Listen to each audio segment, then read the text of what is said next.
Welcome to the Solo Grind, your weekly coffee break with a fellow solo entrepreneur who's right there in it with you. I am Teresa Schloop, the original caffeine creative, and this is where real business meets real life. No hype, just honest conversations about building a business on your own terms. We talk mindset, strategy, burnout, breakthroughs, and everything in between, because going solo doesn't mean doing it alone. Grab a cup of coffee, find your favorite spot, and let's talk about what it really takes to do this thing solo.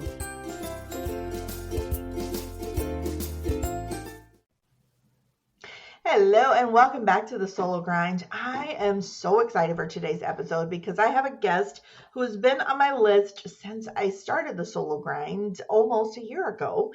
And it finally worked out that we could get her on the show today. So I'm going to quickly introduce myself and then I'm going to go straight to my guest because I want you guys to meet her because I know you're going to love her as much as I do. So I am Teresa Schloop, the original caffeine creative. And when I'm not doing this podcast or playing around in the kitchen, I am actually a web designer and brand designer. I love working with solo entrepreneurs and I love helping you show up authentically online because that is where the real business is. Not in some crazy formula, not in something that somebody told you should do. It is when you show up as yourself. And Megan is like doing the rock on sign right now because she agrees with me on this one. So yay.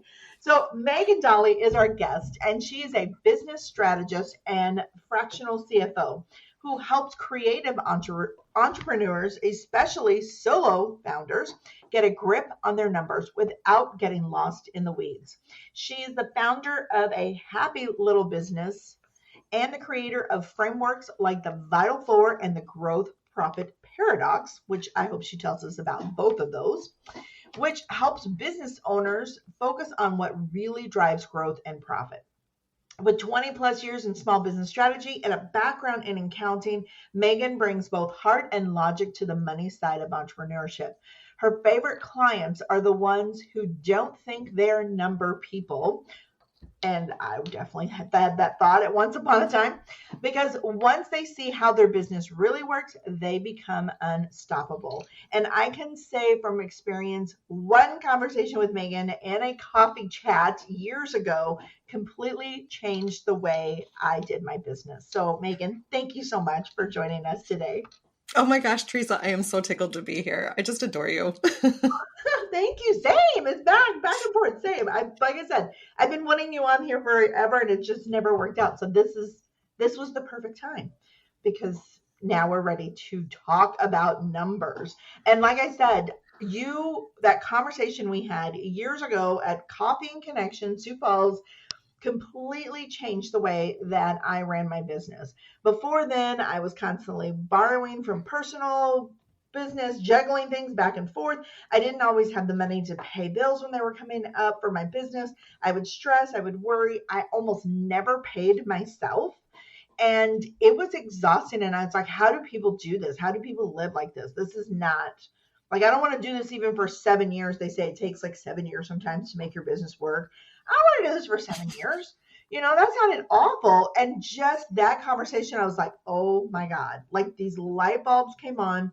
I started structuring things to where now I never fail to pay myself. And I pay myself very well, I should say. I always have money to cover expenses, even when those big expenses come in, like once a year. Some of my software is kind of pricey and I pay it annually. I never worry that I don't have the money to cover it. And when I go to do my taxes, my accountant's like, here you go. This is what you need to pay. And I'm like, okay. And I just go and pay it. And I never worry about money. Awesome. Awesome. Like that feels like a breath of fresh air, just like a, Yeah. I think we're sold a bag of goods. As solopreneurs, as small business, we are sold a bag of goods in the form of accounting. Yes. Right? Like these are the rules, play by the rules, and don't ask why these are the rules. Yep. Don't ask what. Like even the why, like why does this take 7 years? Because that's the average. Because, Go to Barnes and Noble and peruse the business section. It is not meant for us as women. It is not meant for us as small business owners. No. It's not for us. No, there's a whole new entrepreneurial landscape that the business world does not address at all. And that's exactly Yeah. what I learned from you is that that advice I was taking was not meant for me.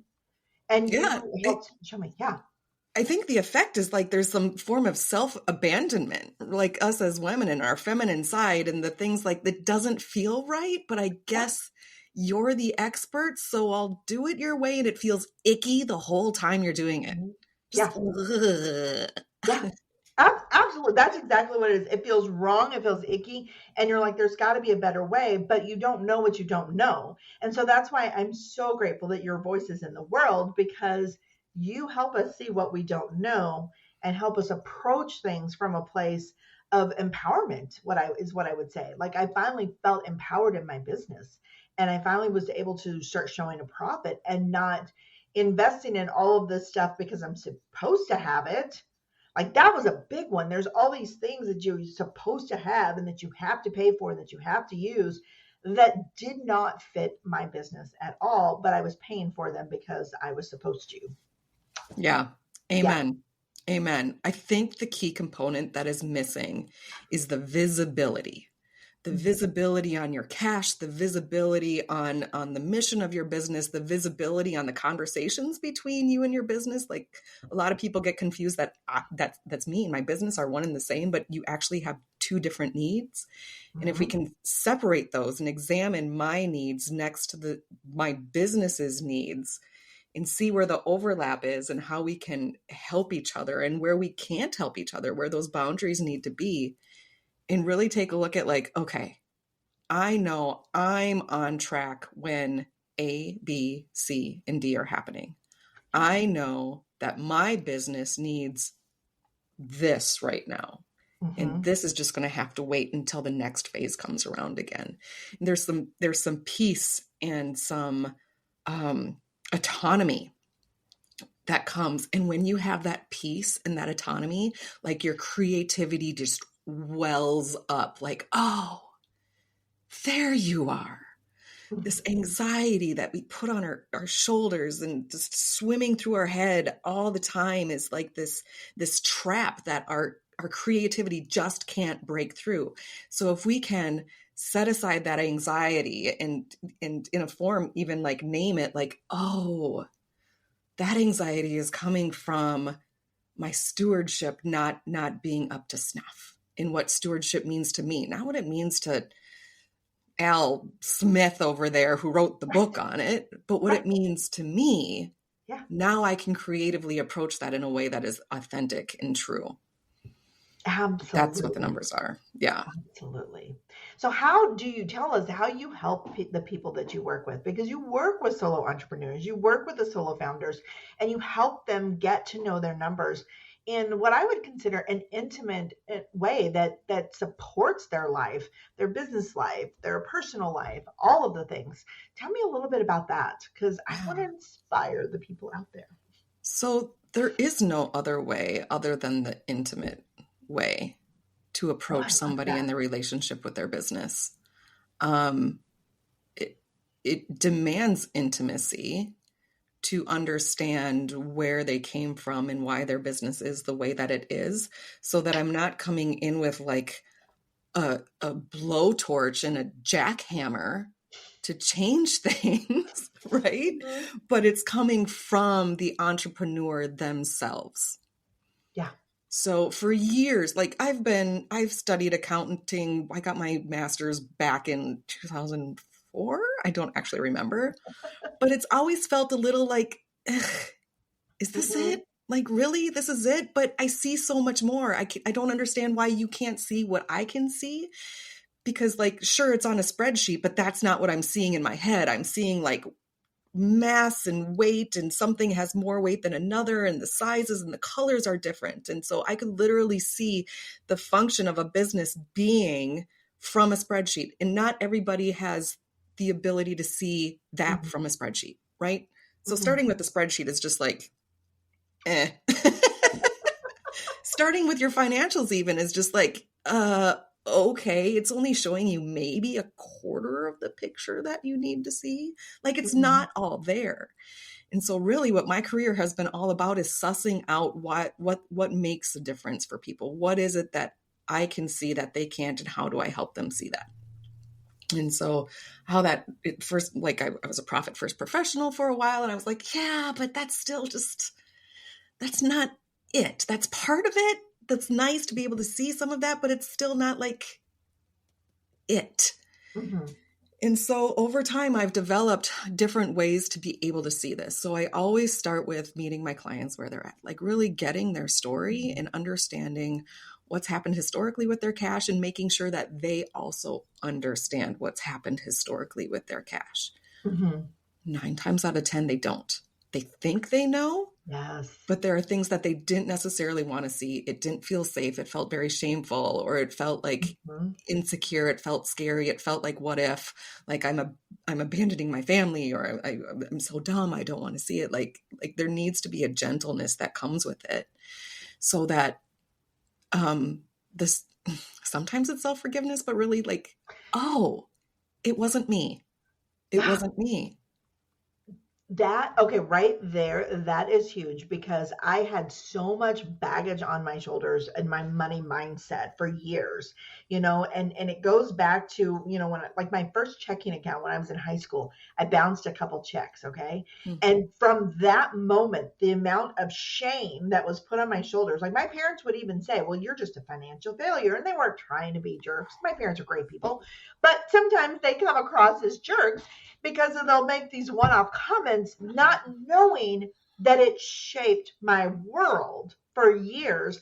And so I didn't think I could manage money. I didn't think I could do this. And I would make decisions. And then the shame and the guilt that surrounded my finances was so huge. And until I got out of that, until I started looking at it and saying, they didn't really mean that I was going to be a failure the rest of my life. I made a dumb choice and they made a dumb comment, like I had to really work hard to get out of that mindset. So I love that you approach things from that perspective. Yeah, thanks. I mean, and I've done dumb things as parents too. It all comes back to what we're trying to protect our children from, right? Like we're But trying to we'll do the protect them, best but we we don't know how. can.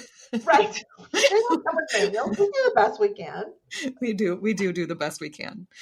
Yeah, absolutely. I'm hard pressed to find anybody that doesn't come with some sort of financial baggage, or what manifests as financial baggage, what they think is financial baggage. And sometimes it's just confidence, and sometimes it's just like, all of the times, they just don't know how to see it from another perspective. Yeah. We And don't when know they what we can don't see it know. from a different angle, we want to see this in 3D, we want to see it in 4D, and I've only been looking at it in 1D this whole time, Yeah. the It's huge. possibilities open up. It's huge. It's Okay. huge. Yeah. Yeah. Tell me more, like kind of take me through how you work with those clients. And now Yeah. you've approached this and helped them see things that not just a spreadsheet, but possibilities. So I start with all of my clients start as a mentorship, whether you are going to be a long-term CFO client or not, because we need to be speaking the same language. And I need you Mm, to understand the big picture. So you're not looking to me for answers. Instead, it's a partnership that we are exploring all possibilities together. Okay. yeah. So the first thing that we do is we play a what if game. Like, okay, this is what I need from my business. I need to pay myself $5,000 free and clear every month. Okay. All right, let's back into that and see what that says. For current status quo, that means your revenue needs to be, let's say, $37,000. All things being the same of what they are now. And then we look at the status quo and we're like, is that 37 even feasible at this point? Yeah. Right? Like if that's your goal and your business is only generating like $17,000 a month right now, and it would have to under what's going, like what are the levers that we can switch? But we're actually not ready quite for that question yet. We just want to know, I need to pay myself, or I want to pay myself this much, and this is the amount of revenue that would support that. Okay, let's set that one aside and let that rumble. Let's Sure. just let that simmer for a Yeah. little bit. And then we're going to go through and we're going to build you a future cash forecast, because your accounting only gets you to today. That's it. It doesn't tell you stuff about the future, except like when are your big expenses? How much am I currently spending? And once we build in and we can see like, oh, my cash kind of peaks over there in December, and it looks like I might run out in March if I don't have any new projects, but okay, I can see graph wise, I can see in color and shape and form what is happening with my cash. Okay, all right. Now we're ready to talk about the levers. And the levers come in the form of 4 outcomes that you engineer in your business. And only actually 2 of them appear on your income statements. And so there's these 4 levers, and every business has them. Doesn't matter if you are in a growth mode or a profit mode, which we'll get to there. Well, we'll get there. We'll talk about that. But these 4 things happen in every business. And they are your outreach. And the result that you are measuring there is how do you know somebody is interested in your service, your product? Are they coming up to the counter to order? Are they submitting a form online? How are they raising their hand and saying, hey, Teresa, I want to hear more about what you do because I think I might have a need. Like, they're not sold yet, but they're self-identifying. How you get to that, there are no rules. You get to create how you want that to occur. For me, I love sending books of unknown female authors to people with a little thank you note. They stick that up on Instagram and people learn about me from their group. And it can be different for everyone. I get to play with my Cricut because I make these handmade like little thank you notes with my little happy little business logo on them. I get to enjoy. Yeah. It took me 20 years to figure out how to enjoy the outreach. I always thought, oh, I'm so bad at marketing. No, not me. I don't like it. I'm not good at it. I get to enjoy my marketing. I get to enjoy that point where people are reaching out to me. And then there's sales. And sure, this appears on the income statement, depending, like it's sales, it's cash in the door. It depends on if you're using like cash or accrual basis. And this is where accounting is like squiggy and can make you say whatever it wants to say. So, I mean, sure, it's on the income statement, but let's just talk about cash. Like the cash, you sold a project. You sold a $15,000 design project. Somebody signed on the dotted line. We can count on that check coming in. That's sales. That's the second thing that we measure. Okay. Sure. How you ever want to treat those people that came in through outreach that lead to a sale, it's again, completely up to you. How do you want to build that relationship and make sure that it's a great fit? That's number 2. The third one, which has the biggest impact for people when they're like, oh, is unrelated to the first 2. It's your capacity. It's what are you able to produce in a given time? So if you work on an hourly basis, there are a certain number of hours that you work on billable stuff per month. There's a certain amount that you want to work. We can measure on how much you actually work, on how much you want to work, whichever. But what is the max that you hopefully are wanting to work and not able to work, because they're 2 different numbers. Yeah. How much do you want to work in the month times your hourly rate? And you're like, Megan, I work on a flat rate. Oh, please. You have an internal rate. You have an internal rate whether that your client sees it or not. So we're going to take the number of hours that you can work on billable items and which multiply it. Yes, because there's so much time that is not billable. Yeah, exactly. As an owner, I would be surprised if you were ever more than 50% billable. I would be floored. Yeah. That makes sense to me, honestly. Yeah. Yeah.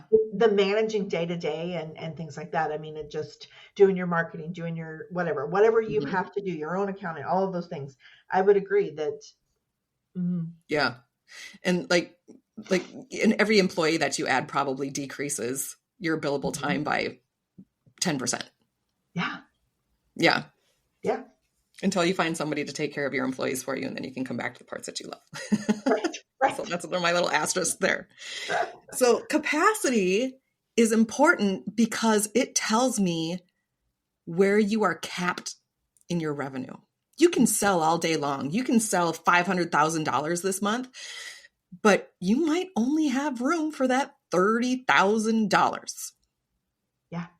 So now we're looking way back to that original exercise of how much revenue do I need? And we look at your capacity and we say, oh, I'm capped at 20 and I need 37. Something needs to shift. Yeah. Okay. Yeah, absolutely. Yeah. And we look at your sales, and your sales might be 20,000. You might have the capacity for that. And your sales might be capped at that 20 because you just don't have the demand. Oh, we need to work on outreach. Oh, what's feeding into that sales? Or, oh, we have the outreach. We just have not been treating our sales in a way that is embodied authority for ourselves, embodied joy for ourselves. And people aren't digging the vibe. There's so many different reasons that we can dig into. So that capacity portion is so important, and it's so invisible to so many people. Even if you sell widgets, I don't care if you sell widgets. There's a max that you can do with your widgets or your sandwiches or your coffees that you're selling. There's a max. So let's find it.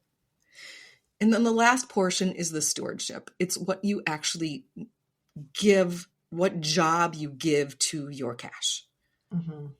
You are in ultimate control of your cash. Unless there is some court order where the IRS is digging into your bank account without your consent, you are in ultimate control of what is happening to your cash. And there are three jobs that you want to intentionally give your cash, even before it hits your bank account. And that's what you do, Teresa. I know you do. I know you give your cash a job before it hits your bank account. Every dollar has a job. Yep. Yeah. It is going to take care of you, award you for your profits.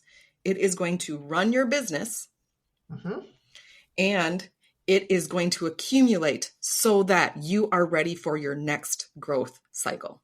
Yes. Yeah. That's it. That's it. And you say, what about tax? Well, that's running your business, right? That's running your business. Absolutely. We can nitpick these, but those are the three jobs of your cash. What brings the question of growth or profit? Okay, so I just said growth cycle. Yes. So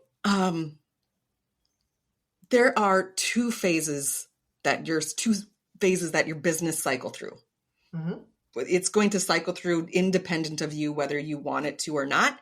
The biggest mistake that I see people see is to constantly try to do both at the same time, and they never truly achieve either. In fact, they do worse together than if you would just choose, I am in a profit cycle right now. My point is to profit. My point is to gather the resources. It is to build up resources. So for the next growth cycle, and the point of the growth cycle is to learn the lessons and see where my business needs to emerge and grow into, so that I know that my outreach is effective. I know my sales are effective, and I'm working with people I really enjoy. I'm doing the thing that I really enjoy doing, because growth cycle is experimental. It's learning. It's expensive. It's expensive. And sometimes we find ourselves at a cliff where we're looking like, oh my gosh, I'm being shoved into a growth cycle against my will because somehow my sales have dried up and I don't see why, and I wasn't paying attention, and turds. And you are being shoved off this cliff into a growth cycle, and you have no resources to support it. Yeah. That sucks. That is a terrifying moment. It is absolutely terrifying moment to be in. And honestly, I was forced into that a year ago. I had decided to take my business in a way that was not a good direction for me, which it sounded great on paper and in theory. And I decided to go in a new direction, and it was not working. And I was forced to make some big changes last year. And yeah, money was, I was worried about money. I was worried then, but I had money. Yeah. I was ready for that. I was ready to address the growth. I cut pennies and I cut corners, and I was careful and I was strategic, but I had the money to do it. Yes. And in that profit cycle that you had, you were pinching those pennies and you were making sure like, I can still deliver a great product profitably, even without, or I can charge more and make more money and still have happy, delighted clients. Like that's the point of the profit cycle, is to build up that protection so that you can go take that leap and be like, all right, we're going to go learn, and it's scary, but it's going to be fun, and I'm going to be okay because I know that I don't run out of cash for the next 6 months. And that's exactly what it was. And I got through that period, and now I'm in one of the most profitable years of my career. So it stunk. It sucked. It was horrible. But because I planned for that growth and I didn't try to, like you said, I never thought of that consciously. I never thought, but I always do focus on either growth or profit. And I make a decision which one I want to do. And if my profit account starts to dwindle, then I'm like, okay, growth, I might need to put you on hold for a little bit. We're going to finish something up and I'm going to move to the next because I want to put that back up because I want to be able to afford that experimental phase of growth, because not everything works when we try it. Teresa, I want to dance and cry at the same time. I'm just like, my body's like this and my tears are like right there. I'm just so like happy for you. I didn't even realize how well I did until this moment. I'm not going to lie. It didn't hit me until I was listening to you talk about that, to prepare for that I was like, oh, that's what I did. Like, I automatically did that. And so now I'm feeling even more proud of where I was a year ago, even though I really sucked. Here's the thing, like as women, we have so much great intuition about business. Yes. We are really freaking good at this. Incredible. And we do not give ourselves enough credit because we keep trying to shove ourselves into a box that was not built for us. Yes. Yes. Honestly, and just to that point, most of the best decisions in my business life have been based on intuition, and I've been told, well, that's a dumb idea. And they have what has made my business. Like, they're like, well, that's not how things work. That's not what you're supposed to do. That's a dumb idea. You'll never succeed with that. And so many, because I follow my intuition and I do what feels right, that I guarantee. You're right. We have an incredible intuition within us to manage a good business. We've got to get out of our heads to doing that. Can I ask you, can I turn the tables on you a second? Yeah, please. How did you foster your intuition? Lots of practice, in all honesty. Like, I read books about intuition. I practice intuition. I would play games about trusting my intuition. I used to play games with my kids and get them to try and predict what card was going to come up next, or whatever. Like, there's so many ways that you can try and foster your intuition. But the hardest part and the best part was honestly leaning in, listening to, and I can't remember where I heard it, but there's this saying that your brain is always chattering, but your heart always knows. The heart doesn't need to tell a story. It knows what you need. And so I learned to tune in as like, is this just chatter, or is it a sense of knowing in my heart? And so when there's not that diatribe of here's why you shouldn't, that's when I lean in, if that makes sense. Perfect sense. Yeah. Beautiful. So, and honestly, once upon a time, I taught intuition in my life coaching days. Oh. Yeah. Lovely. Yeah. What a lovely boost. Yeah. Yeah, I think it's not so much of learning intuition, like it's there. It's there. It's there. Ingrained within us. It's leaning in and accepting it, I think, was the hardest part. Yeah. And sometimes it's just like finding the space to turn off that noise so you can hear it. And I would like to think that's mostly how I help my client, is to help them see that it's not them. It's not this baggage. It's just a structure that hasn't been shown to them before. Yeah. It takes a lot of trust and confidence, I think, honestly, to be able to do that as well. But it's trust and confidence in yourself that is what's going to make you a successful business owner. It's trust and confidence in yourself. It's going to make you successful at anything you try to do, whether it's business or not. I think trust and confidence are at the center of all of that. Yeah. And it takes good inner work to get there. Some of the best transformations that I have seen that I don't take credit for, because like the hard part was actually in the doing, right? Mm-hmm. And one, I've found that I can't just open a big barn door, turn on the lights and say, ta-da, see. Right. It's more of the journey of gently like coming into the farmyard. The lights, the yard light is on, and we can observe the entire scenario, and then they can go peek in the different doors and the different outbuildings that really help find that confidence and that intuition that exists. There's this one where a mutual friend of ours, Teresa, Nancy, brought me this client, and she's just like, I don't know what to do with her. Honestly, I don't know. And I saw her balance sheet and her income statement. I was like, oh, stuff. And then she gets on the phone with me. She's like, yeah, I'm just recovering from breast cancer, and my father-in-law has brain cancer, and my sister quit her job and she's working for me. And I was just like, I just wanted to cry when we got off the phone. So that was our initial call. And then I went back and we were looking at how the numbers are functioning and where the money is actually going. And she saw that she was taking on all of this extra debt and not paying herself for the sole purpose of like paying her sister. And I was like, would your sister want to work for you if she knew the truth of how she's getting paid? Mm-hmm. No. Yeah. And so she just kind of saw the whole lay of the land herself. And what ended up is that she sold off a ton of her assets, and she went back down to a solopreneur position. And a year and a half later, she called me. She had paid off $250,000 in debt. She was paying herself like $80,000 a year, which she hadn't paid herself for so long. And it was just like, she was so brave. And she did some really, really hard things with really hard conversations, and it worked out for everybody involved. Mm-hmm. Mm-hmm. Without giving names, I suspect I may know who you're talking about, because I think I worked with her as well.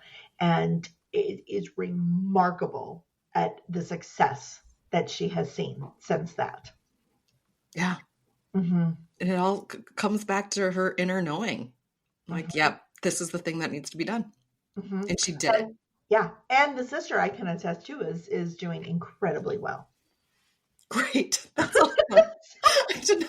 I knew that she she was good, and she went back. I didn't know that she was doing incredibly awesome. That warms my heart. Yeah. So afterward, we'll talk. We'll make sure. But I think I know, because the story is very familiar to me, and I'm like, and knowing how far that they've come. But it takes that real look at your business, that real intuitive look, making those hard decisions because they are the right decisions. Not getting caught up in shoulds, and there's so many shoulds in the business world, and most of them are garbage, absolute garbage. Yep. Strip it clean and start from scratch. Yes, or just not a fit for you. Not every should is a fit for you. And I think that's something that most people need to hear.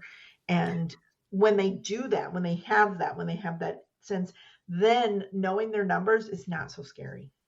No, not at all. Because it's no longer a judgment on you as a person. Mm-hmm. It's just like, oh, that's a thing. Yeah. Do we want to do anything about it? Yeah. Yes or no? Okay. It takes so much weight off of everything. So I love that you start with the mentorship, and I think that is really, really incredible. Do you want to tell us more about these programs you've created so that the people listening here can reach out and connect with you? Yeah, certainly. We start with a 3-month mentorship for everybody, just because I want this knowledge, whether you continue to work with me long-term or not. Like, I want you to have this knowledge, because women businesses are the core of communities. Small businesses, small local businesses are the core of healthy communities. Fight me. fight me on that one, right? Like I agree 100%. these are the people that volunteer in their schools and show up in their communities and show up at the meetings to hold city council members accountable. These are the people that show up. And these are the people that come to me with questions like, how can I give my employees a raise? I love that question. You're my people. You want to know how to give your people a raise? Let's talk, sister. Let's do it. Yeah. So everybody starts with a 3-month mentorship. And that starts with like a deep dive morning where we're just for 3 hours. We're just digging and learning about each other and learning about more deeply about your business, frankly. And from there, there's a few different angles. One is like continuing to work with me one-on-one in a CFO type relationship where we will, be caretakers of the numbers for you, but you are the caretaker of the strategy and we are your sounding board. And the second one is formerly called my bookkeeping club, but probably transferring to my happy little business hours. I love that name. Yes. So every Thursday for 2 hours, I have an open Zoom and we start with a great discussion just of how's life, what's going on in your business, where can people help each other. And then the second half is like co-working. Working on your numbers, working on your paperwork, whatever the thing is, like eating the frog, the part that's like paying your sales tax, where you might need a little bit of accounting knowledge to get through it, where you just don't want to do it wrong. And I get that. So that's what those happy little business hours are for. Other than that, I do have little projects here and there that we work on that I tailor to, because there's just some people I just want to work with. And it doesn't necessarily fit. I just want to work with them because they're so interesting or their business is inspiring or whatever that may be. Very good. All right. Well, Megan, thank you so much for joining me here today. I will make sure that links to all of your fabulous stuff is available in the show notes so we can promote that and get people connected with you. I learn something from you every time we have a conversation. We should have more of them, honestly. We don't see each other hardly ever now. I know. That's because you and I are both in this little hobbit holes of our beautiful country homes that we just don't really want to leave. Yeah, and I think they're like an hour apart or something. I don't know. But thank you again so much for just being here with us, and I cannot wait for this episode to air. So thank you. Oh, it was my pleasure, Teresa. It's so enjoyable to be with you. Thank you. And that, my friends, was Megan Dahle, my good friend and somebody who inspires me all the time.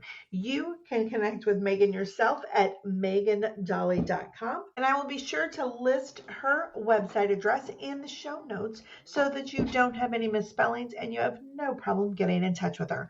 Thank you guys so much for tuning in this week. And I cannot wait to connect with you again next week.